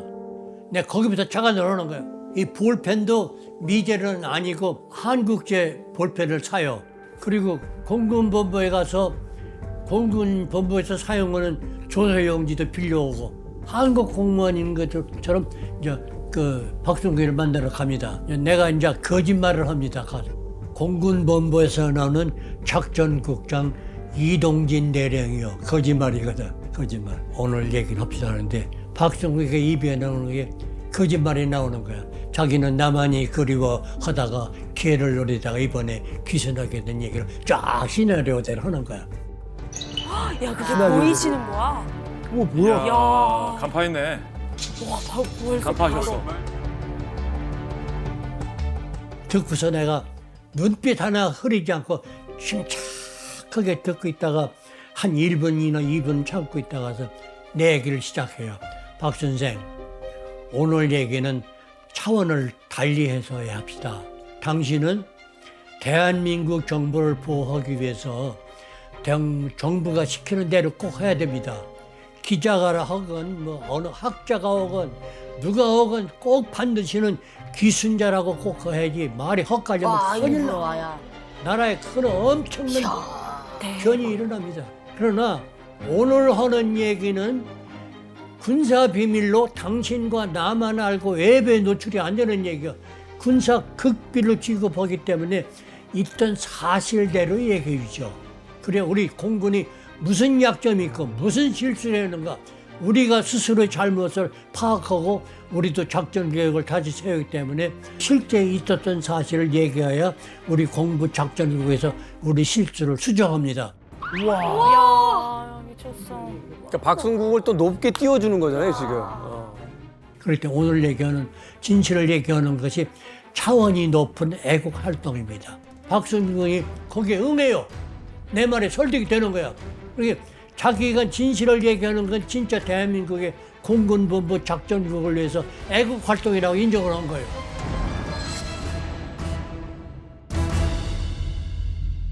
야, 세상에 어떡하면 좋아. 거짓말을 저렇게 진실처럼 하니까. 이건 어떻게 안 넘어가? 어떻게 안 넘어가요? 난 지금 다 말하고 싶어요. 그 놀라운 건 미국 쪽에서 조사 나온다라고 미리 얘기를 안 해준 게 되게 놀랐어요.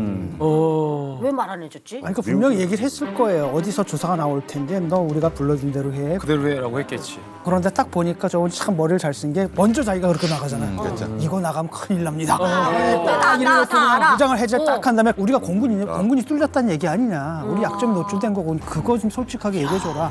어쨌든 근데 이거 밖에 절대 나가면 안 됩니다. 라고 하니까 거기서 이제 그냥 무장 해제가 된 거예요. 야, 이거 이분 무서운 분입니다. 네? 이거 어디서 따로 교육을 받으신 건지. 프로파일러들이 무슨 교육 받는지 아세요? 거짓말 교육을 받죠. 저희들은 인생이 한 30개는 되죠. 이야. 무슨 말이에요? 무슨 말이냐면 연쇄방어범 만나면 나는 이제 초등학교 때 이제 불장난한 놈이에요. 이 되는 거예요. 술을 많이 그리고 이제 그래서 이제 어떤 경찰이 된 거예요. 그 하나의 인생이 있는 거고 흔히 말하는 인생 부분을 한 30개 정도 만듭니다. 나는 어릴 때 절도범 만나면 나도 사실은 지우개형 치던 게 커져가지고 이런 뭐 그걸 서로 검증을 해요. 프로파일러들이 서로 검증을 해요. 그러니까 이게 너는 요 부분에서 요건 조금 허점이 있다라고 해서 그래서 이제 뭐가 툭 치면은 툭 나올 정도까지 하는데 아마 이 분도 역시 그런 거를 많이 해보셔갖고 그렇게 된 것 같아요. 말하자면은 니네 공군이 중요한 게 아니라 한국 공군의 약점을 올려. 저희도 그렇게 접근하거든요. 네 범죄를 알고 싶은 게 아니야. 우리가 경찰에 뭐가 잘못된 거지라고 이렇게 물어요. 그러면은 처음에 이상하잖아요. 자기가 무슨 죄를 저질렀는지를 얘기해 달랄 줄 알았는데 네가 보기에 우리가 이쪽 범죄를 어떻게 이게니까 막 떠드는 거예요. 그런 식으로 하는 거죠. 유나처럼. 다 말하고 싶어요. 업돼가지고. 진짜. 자, 어찌됐건 이 마이클 리는 이제 공군 검사관인 것처럼 완벽하게 이제 박순국을 속이게 됩니다. 그리고 나서 드디어 이제 박순국 귀순 사건의 진실을 알게 되는데 그 진실 영상으로 만나보시겠습니다. 박순국의 진술한 얘기를 지금부터 내가 하는 겁니다. 박순국은 원산기지 소속이야. 자기가 타고 있는 미그 15 비행기가 고장이 나가지고 신의주 밑에 양시라는 곳이 있어. 양시 비행기 수리창이 있습니다. 비행기 수리창에서 수리를 끝내가지고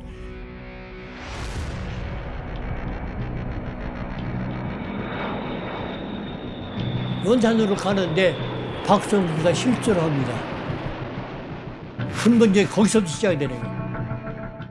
원산으로 가는데 박순국이가 실수를 합니다.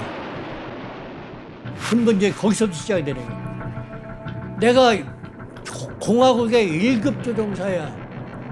국기훈장 1급 훈장을 탄 사람이고 원산까지 가는데 10분이나 15분이면 가는데 산소 마스크를 왜 하고 산소 마스크를 안 했어? 규칙은 비행사는 누구를 만나려고 공중에 뜨면 산소 마스크를 하게 돼 있어요. 전투기 비행사는. 박순국이 자기 자신을 믿고 산소 마스크를 안 했어. 웬걸 공중에 뜨는데 산소 결핍 쪽으로 방향감을 상실해. 산소가 떨어지니까.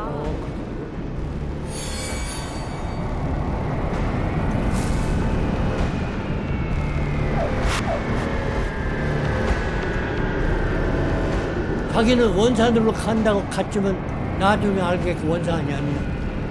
평강을 지나서 남한으로 들어가지고 포항까지 가니까 이게 북한이 아니거든. 포항까지 갔다고 이게 말이 돼? 다시 올라왔다는 거 아니에요? 그랬다 다시 올라간 거예요? 그것도 말이 돼? 포항이요? 아이고 내가 시행착오구나. 비행착오다. 그래가지고서 정체로 북한으로 가는데 기름이 떨어져 비행기. 착륙을 했는데 어디 착륙할 데가 없잖아. 보니까 원산 북방에 명사심리라는 곳이 있어요. 네, 명사심리의 해수욕장은 모래가 단단해서 비행기가 착륙할 수 있어요. 강릉 해수욕장을 보니까 명사심리로 착각을 한 거야. 거기서 착각을 했어요. 그러니까 맞아. 똥내고.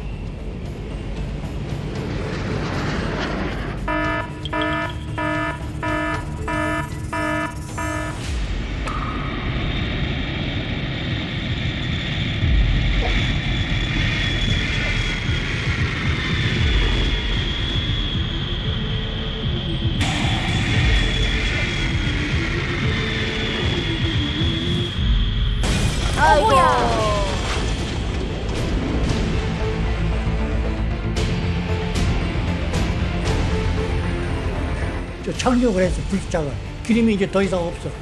그 보니까 나는 이제 살았구나 생각했는데 애들, 동네 애들이 막 비행기가 해수욕장에 내리니까 막 뛰어오는 거야. 애들이 보니까 애들이 남한 복장이네. 애들 옷이 남한 복장이야. 아차, 내가 실수구나.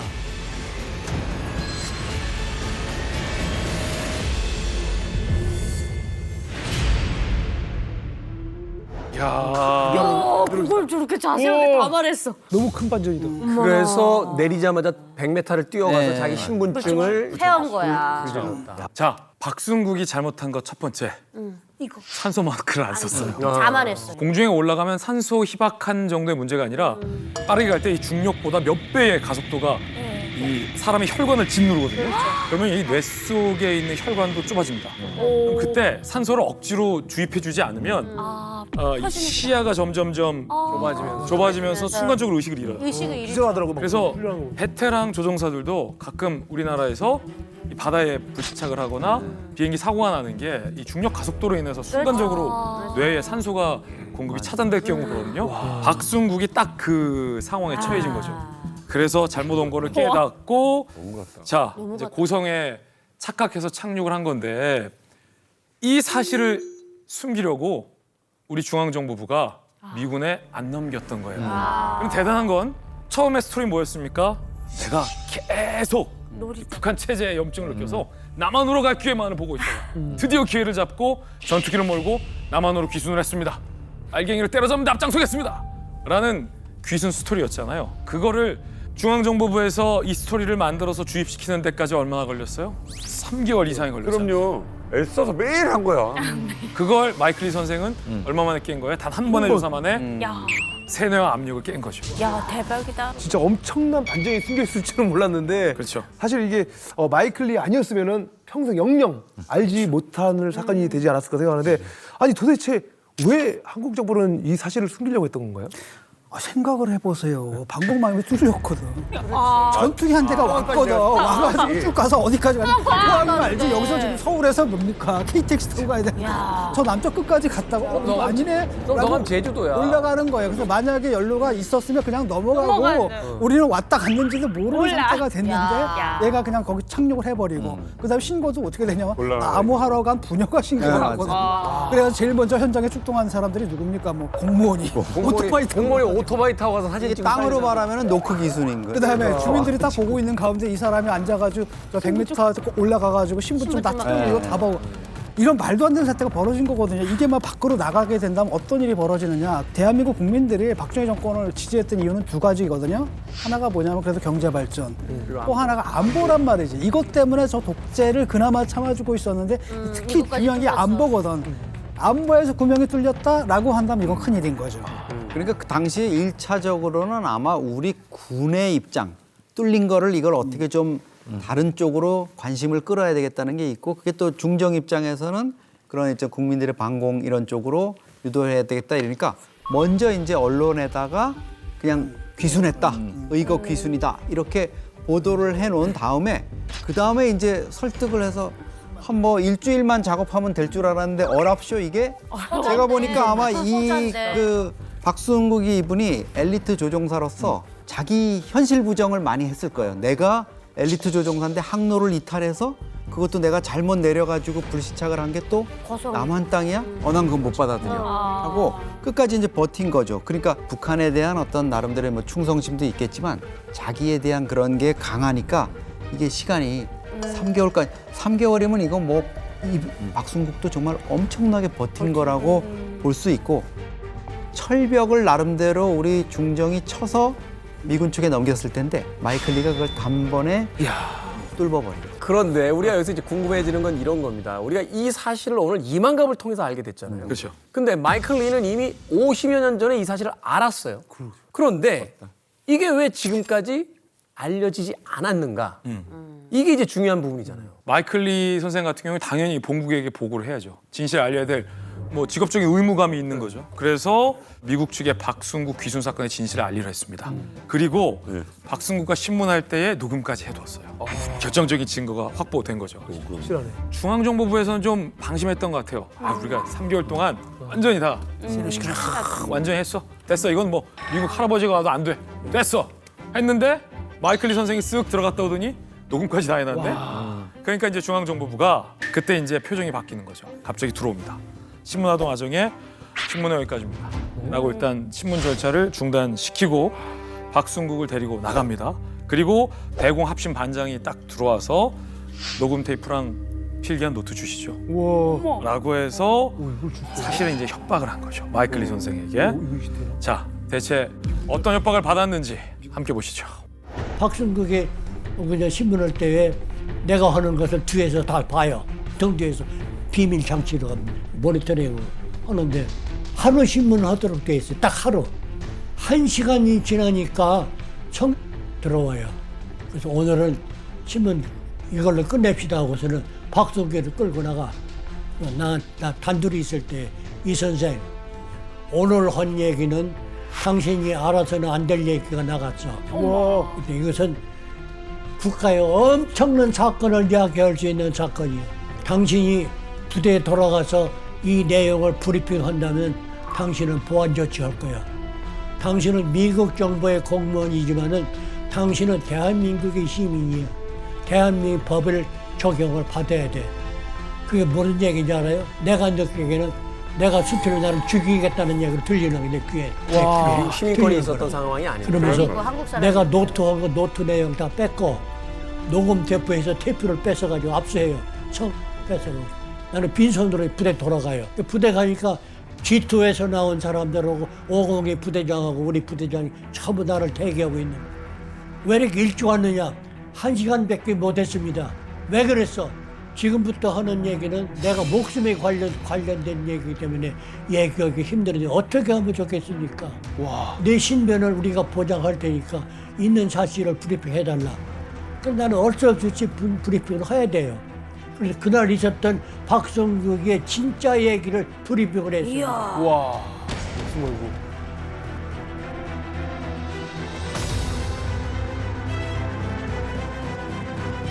그때 G2, 8군 G2와 이후락하고談판을 합니다. 이것을 이런 식으로 양국 간에 옥신각신 따질 일이 아니다. 그치. 이것은 엄청난 국가의 민감한 사건인데 이것을 한국 정부의 실수로만 돌리기는 좀 뭐하다. 미국도 책임을 느껴야 된다. 그렇기 때문에 이 문제는 국가비밀로 영원히 묻고 일반 국민이나 전 세계 누구에게도 발표하면 안 된다. 그래서 우리는 박순국이가 귀순병으로 인정하고 우리도 그렇게 공포를 하겠다. 합의를 본 거야. 서로가 최선의 선택을 한 걸로 보여요. 아까 이우락 부장하고 미8군 사령부 참모장이 만나서 야, 이게 한국만의 문제냐? 니들이 다 대공수사권 갖고 있잖아. 주한미군 뭐 했어? 몰랐잖아. 똑같아. 이거 공개되면 우리만 망신살 뻗는 게 아니라 지들도 망신살이야. 그리고 이렇게 설득을 해요. 그리고 결과적으로 귀순했잖아. 귀순하면 되잖아. 자, 그러면 이제 박순국을 어떻게 한미 양국의 정보 자산으로 잘 활용하는 게 문제지. 뭐 귀순을 했는지 그게 뭐가 문제냐라는 설득을 우리 정부가 한 거고 미군도 거기에 합의를 한 거죠. 그래서 한미 양국은 양국의 국위를 위해서 나름의 최선의 선택을 한 거죠. 이 시점에서 좀 궁금해지는 게 이 박순국은 어떻게 됐는지. 그럼 한국에서 잘 살고 계시는 거예요. 우여곡절 끝에 왔는데 잘 사는지. 박순국은 모든 조사를 마치고 1971년 6월 10일 그러니까 귀순한 지 약 6개월 만에 대한민국 공군 소령으로 임관됩니다. 그래서 당시에 그 임관식이 이제 방송으로 보도까지 되기까지 했어요. 어머 그래요?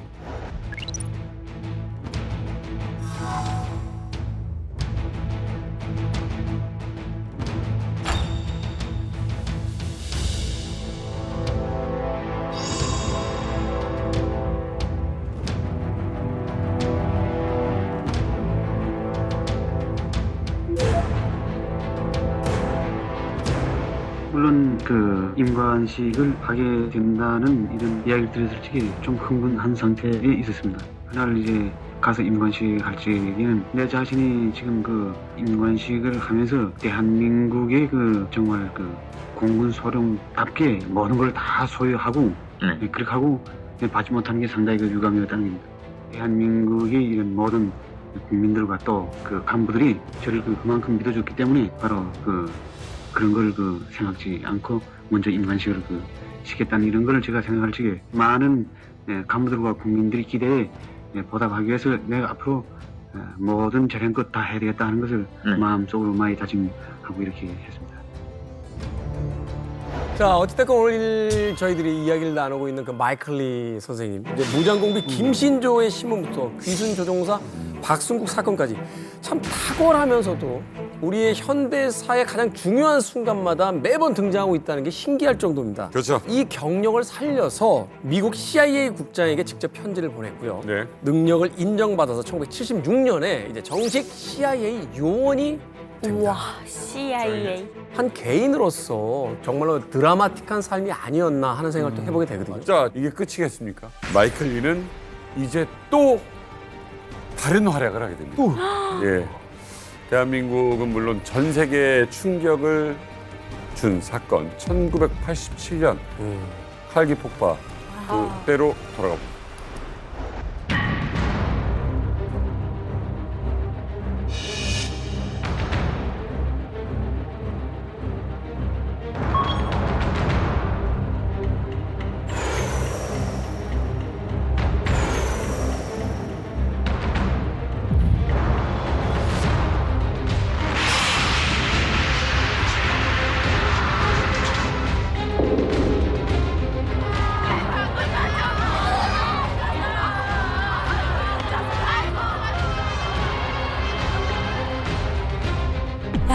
친구 아니야 진짜. 아 어떻게 저렇게 야. 저 이라크 바그다드에서 일하고 돌아오시던 노동자들이에요.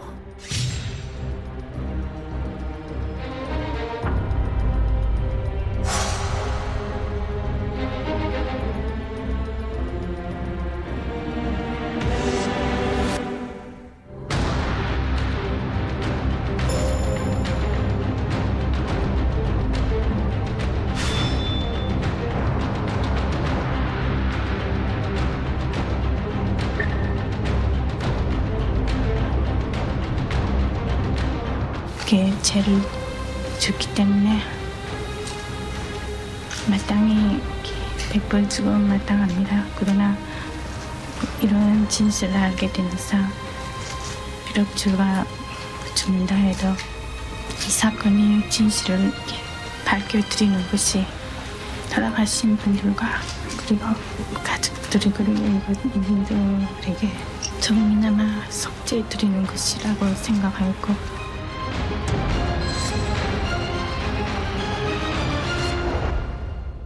1987년 사실 한국뿐만 아니라 뭐 전 세계를 충격에 빠뜨렸던 사건인데요. 밀림 지역에 추락했으면 사실 뭐 시신이나 유해라도 찾을 수 있었을 텐데 나중에 이제 안기부에서 발표한 대로 미얀마 인근 안다만 해역에서 115명을 태운 비행기가 폭파한 뒤에 추락했기 때문에 잔해도 제대로 찾기가 어려웠습니다. 당시에 이제 1980년대 한국 경제가 이제 급성장을 하기 시작했고요. 88년에 올림픽을 앞두고 세계적으로 이제 서울에 관심이 쏠리던 시점. 북한이 이걸 어떻게 해서든지 좀 저지를 해보려고 했는데 마땅치 않자 여객기 폭파라는 천인공노할 범죄를 저지르게 된 겁니다. 네, 이게 북한의 소행이라는 결과가 공개가 됐습니다. 그런데 여기서 끝나는 게 아니라 그냥 여러 의혹들이 나와요. 예, 뒤에서 어디에서 뭐 이렇게 이건 아니다. 사실이 또 따로 있다. 특히나 이제 유가족들 입장에서는 그런 의혹을 제기할 만해요. 왜냐하면 뭐 시신 항구 하나 발견되지 않았고 폭발 지점과 잔해 발견 지점이 200km 떨어져 있는 곳이다. 라는 점에서 유족들은 납득할 수가 없는 거죠. 블랙박스도 발견되지 않았어요. 모든 수사 결과가 김현희의 자백만으로 이루어졌다는 점도 유족들은 좀 이상하다라고 느낄만 했었죠. 그래서 실제 비행기에 의해 폭파됐는지 아니면 솔직히 자작극 아니냐 뭐 이런 얘기도 그때 있었어요. 그러니까 이게 당시에 이제 막 우리 민주화 운동도 막 있고 또 올림픽을 앞두고 있고 또 군사 정부에 대한 반발심 뭐 이게 다 엉켜 있을 때였잖아요. 80년대 또 대선도 있었고. 그 김현희가 북한 사람이 아닌 안기부 공작원이었다 이런 설이거든요. 마침 1987년이고 그해 대선이 굉장히 뜨거웠던 대선입니다. 아, 그랬니? 왜냐하면 직선제가 도입돼가지고 비로소 처음으로 우리가 이제 대통령을 뽑을 수 있게 된 그 시점이었거든요.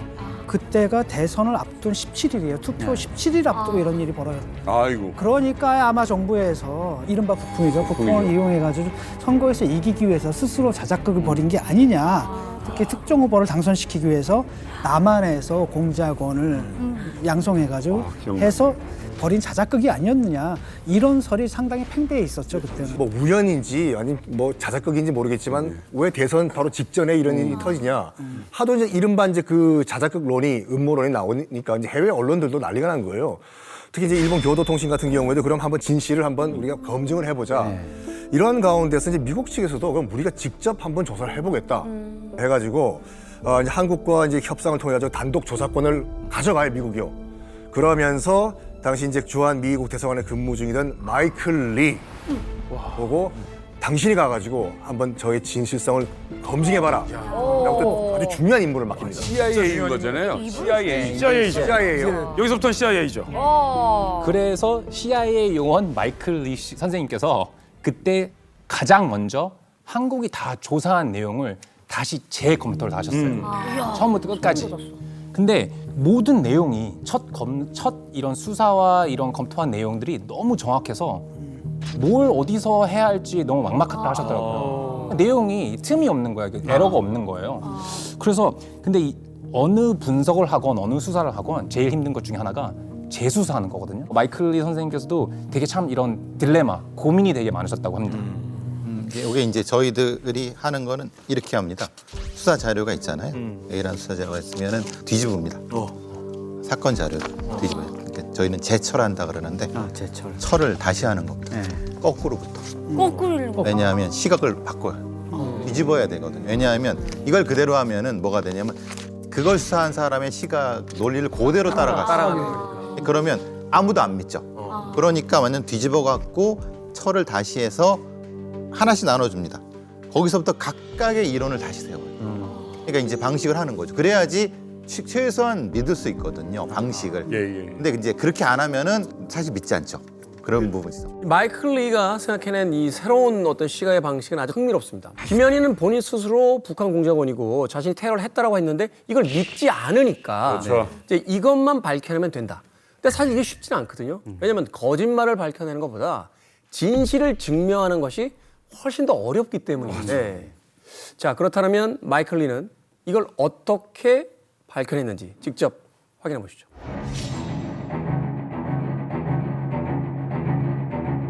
북한 테러리스트, 북한 공작원이 아니고 노태우가 대통령에 당선되기 위해서 남한이 조작한 자작극이라고. 국내에서는 국민들이 잘 모르니까 어느 게 진짜야. 김현희는 북한 테러리스트야. 남한의 조작이야. 뭐야. 여기가 국민들이 혼란에 빠져 있는 거야. 그래가지고 미국 조사를 시작했어. 그런데 미국 측 신문관이 내가 된 거예요. 내가 신문관으로 신문을 하는데 내가 섣불리 하면 안 되잖아요. 잘해야 되잖아요. 그런데 안기부 조서를 읽어보니까 안기부 조서보다 더 할 게 없어. 얼마나 완벽하게 했는지 조서 내용이. 내가 해봤자 내내 같은 얘기가 나올 것인데 내가 이제 고민하는 거예요. 잠도 못 자가면서 고민을 했습니다. 내가 이제 기지를 마련합니다. 워싱턴에다가 케이블을 보내요. 북한 관계 인물 사진을 있는 대로 다 보내달라.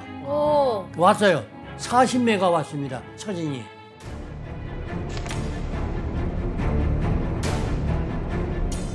CIA 본부가 보낸 사진 난 하나도 몰라. 어떻게 알아? 알 수. 한국 사람도 몰라. 전부 뒤에는 번호만 있어. 1번, 2번, 3번 이름도 없어. 김현희를 모르는 사람이에요. 모르는 사람이에요. 이 사람도 몰라요. 다 몰랐는데 딱 두 사람. 이 사람은 내가 알아요. 두 사람. 이 사람은 누구냐? 이 사람 이름은 이용혁인데 중앙당 대외정보조사국 부국장이요. 이 사람은 이번에 내가 임무를 받고 평양을 떠날 때 평양 초대소에서 촛불을 켜놓고 술을 따라놓고 우리는 김정일에게 충성의 맹세하는 글을 낭독한 의식을 집행한 사람이요. 야, 디테일하게. 또 한 사람, 이 사람 알아요. 그 누구냐? 그래, 이 사람은 내가 이번에 나올 때에 헝가리 부다페스트 북한 안가에 내가 머무르는데 나라를 관리한 북한 공작원 한송삼이요. 딱 그러네요. 그래, 나는 이제 사진 번호 몇 번은 북한의 이형이고 몇 번은 부다페스트 북한 공작원 한송삼이다. 적어서 보내요. 보내니까 워싱턴에서 답변해요. 100% 정확하다. 대박이다. 어머, 소름. 남한 공작원도 모르는 것을 김현희는 100% 정확하게 알고 있더라 이게. 북한 공작원만 알 수 있는 사람을 확인한다. 네. 이것만큼 확실한 증거가 어디 있겠습니까? 맞습니다. 김현희가 북한 사람이 아니었다면은 이 40명 중에서 2명을 정확하게 알아볼 수 있는 확률은 거의 없다고 볼 수 있죠. 그렇죠. 근데 이제 원래 테러 작전과 연관된 사람이면은 내부의 기밀을 보호를 해요. 그리고 절대 내부 밖으로 안 내보내요. 그렇죠. 왜냐하면 이 작전에 대해서 알 필요가 없는 사람이면은 절대 이거를 공유 안 한단 말이에요. 맞아요. 김현희도 스파이 훈련을 받았고 그렇기 때문에 김현희도 관련된 사람을 알 거란 말이에요. 그렇기 때문에 그 2명을 알아볼 수 있었지 않을까라고 생각합니다. 당시 CIA가 이렇게 발표해요. 김현희가 2명 정도 맞췄습니다. 라고 하면 국민들이 납득하겠어요? 그것 말고 또 다른 증거가 필요했던 거예요. 그래서 마이클 리 선생님이 또 다른 증거를 획득하기 시작합니다. 김현희에게 결정적인 추가 증거를 확보해냅니다. 김현희가 부다페스트에서 머물렀던 적이 있었어요. 근데 김현희가 부다페스트에서 머물렀던 집의 구조, 정원, 출입문, 주변 환경의 약도를 그리게 한 겁니다. 그런데 당시 대한민국은 헝가리와 수교 관계가 아니었기 때문에 부다페스트에 어떤 건물이 뭐가 있었는지 대한민국에 정보가 없는 거예요. 그래서 김현희가 그려낸 이 묘사한 정보를 랭글리에 보냅니다. 그러자 헝가리 부다페스트에 대한 정보를 미국은 알고 있었죠. 미국이 받아보고 맞는데? 라고 정확하게 확인을 해준 거죠. 그래서 김현희 진술의 신빙성을 여러 차례 루트로 검증해냅니다. 당시 2월 5일 동아일보 기사예요. 미 국무성 테러 담당 대사는 김현희 자백의 진실성을 뒷받침할 수 있는 미국의 독자적인 보강 증거를 추가로 제시했다. 그리고 보도로 훈련되고 한국어를 유창하게 하는 미국 조사관은 폭파범 김현희는 틀림없는 북한 공작원이라고 보고했다. 라고 결론을 내려 발표를 해요. 여기서 말하는 보도로 훈련되고 유창한 한국어를 하는 미국 조사관이 누구겠습니까? 마이클 리인 거죠.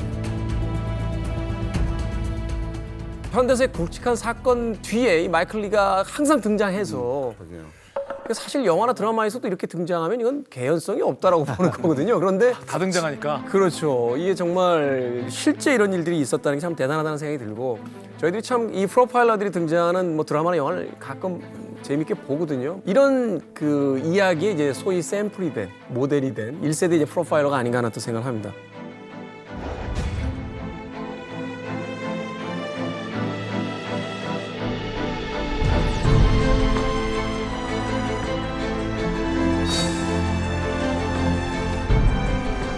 세월이 많이 흘렀어요.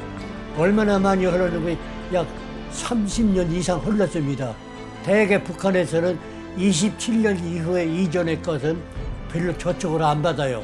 마음 놓고 그 얘기를 하는데 책을 출판할 때에 책 원고는 CIA의 검열을 받아야 돼요. 그 얘기를 썼는데 CIA에서 오케이 하더라고요. 검열을 받았어요. 해도 좋다는 얘기예요. 이만갑 최고의 셰프 흑백 요리사 전체로 이순실 셰프님입니다. 제대로 된 오므려간 평양냉면 그대로 구현했습니다. 철갑상어 요리를 빈부자들이 가장 좋아하는 음식이라고. 와, 최지형, 윤종철 셰프. 함경남도 출신이셨던 할머니께서 가르쳐 주셨던 그대로 지금 만들고 있는데요. 북한에서 이 불안에 드는 사람들만 먹는 최고 요리라고 이제. 네. 이한복 셰프님을 모십니다.